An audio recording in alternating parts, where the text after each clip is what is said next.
Bhakti News. Anantapur railway station lo gun misfire jarigi iddaru కానిస్టేబుళ్లకు తీవ్రంగా గాయాలయ్యాయి. Hampi express escort కొచ్చిన constables తిరిగి వెళ్తూ ఉండగా ఈ ఘటన జరిగింది.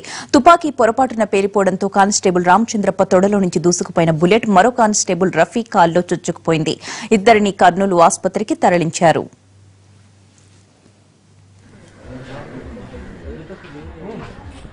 అనంతపురం రైల్వే స్టేషన్ లో గన్ మిస్ ఫైర్ కు సంబంధించి పూర్తి అప్డేట్స్ మా ప్రతినిధి శ్రీనివాస్ అందిస్తారు. శ్రీనివాస్, చెప్పండి, అసలు గన్ మిస్ ఫైర్ ఎలా అయింది, గాయపడ్డ వారి పరిస్థితి ఏ విధంగా ఉంది?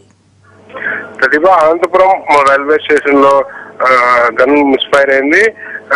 హంపి ఎక్స్‌ప్రెస్ ఎస్కార్ట్ డ్యూటీకి వెళ్లి గుంటకల్ నుంచి తిరిగి వస్తున్న సమయంలో అనంతపురంలో రైలు దిగుతున్న సమయంలో ప్యాసింజర్లు ఎక్కువగా ఉండడంతో పాటు తోసుకొని వెళ్లడంతో ఈ ఘటన జరిగినట్లు పోలీసులు చెప్తున్నారు. ఎవరైతే ఉన్నారో రామచంద్రప్ప వినియోగిస్తున్న కార్బన్ తుపాకీ కింద పడడంతో ఒక్కసారిగా గన్ను మిస్ఫైర్ అయి వస్తుంది.